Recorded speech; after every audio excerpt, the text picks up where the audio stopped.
Hello and welcome to our preview of day one of the Caulfield Cup Carnival. We're here at Caulfield. Michael Sharkie from theshark.com jumps in to join me.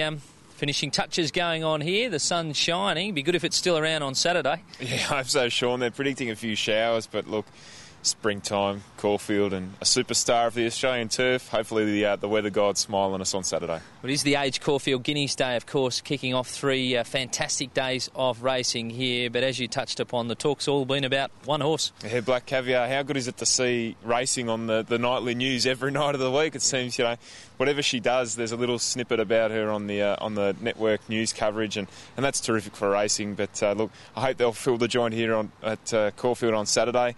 She'll come out and win her 14th race. I don't think there's any question about that, and it'll just be exciting to hear that crowd roar when she takes a lead about 300 from home.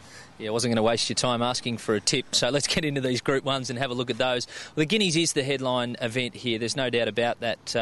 It is the race that traditionally this day is pinned around. Smaller field.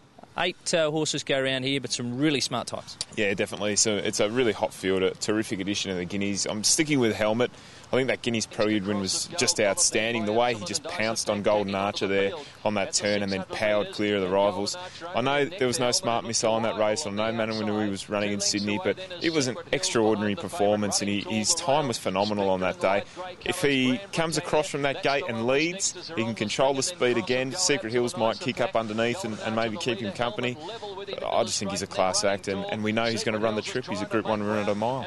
What about for the multiple players there, if you're tipping him? Have you found anything that can upstage, say, the 4 big guns and help our multis? We'll put Inspector for third. I've got Manawanui just ahead of him. I like the way that horse progresses, and even though he's won and people say, well, Smart Missile should have beaten him and these sort of things, and he beat a weak stand Fox, he's improving, and I wouldn't write him off this weekend for testing Helmet. Spectre's a horse that is also improving. The Guineas Prelude run was really good. Anthony Freedman's just got this horse to step up that next level each time he's gone around this prep. He's at double-figure odds, and I think he could be one to fatten up the trifectas. And Smart Missile in for fourth. We know he's just freakishly gifted, but he does have a little bit of that raw edge to him still. The Rupert Clark run was great.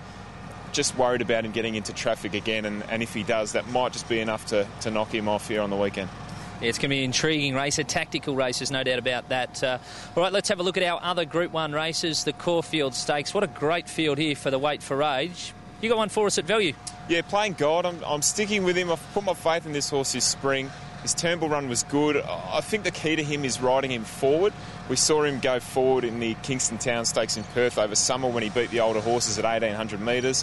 He has a turn of foot, but he just can't sustain it for a long burst. So getting back in the field, I think, goes against him. Going forward is the best way to ride this horse, and there's not a lot of speed here. I think if they're the tactics this weekend, at double-figure odds again, why not each way? All right, and the Toorak handicap, of course, over the mile. Again, a great field. Toorak Toff comes back from the Rupert Clark, but lots of new faces in this race. Going to be a good one. Yeah, I'm sticking with King's Rose in this, and also making her a best bet on the program. She brings some of the best form of the spring to this race, unbeaten after 2 runs. Memsey Stakes win first up for Peter Moody was fantastic, and then she butted up in the Stock Stakes, and the form out of that race has been absolutely amazing. There's been a handful of winners, and it just keeps standing up at Group 1 level. We're getting $4.60 around that price again about her this week. She's well weighted. I think she's just a great bet. Yeah, terrific. What about an each way for us? Each way will make that Celts in race 8, the mare's sprint. I really like this mare from the Snowden camp, first up in the Shirako Stakes. She hit the line late. She needs 1,200 metres and probably 1,400, so we'll follow her again after this run. But there's plenty of speed here, and I think if she can just posse up midfield, she'll be finishing off strongly, and we should get good each way odds about her again.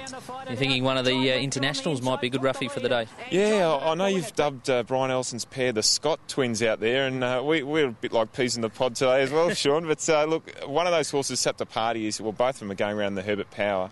But Saptapati's one I'm keen to stick with at his Australian debut. He's a really good horse, this. He was really unlucky in the E-Ball, won by his stablemate Moyen Cornish. And his run before that at Group 2 level was really, really strong.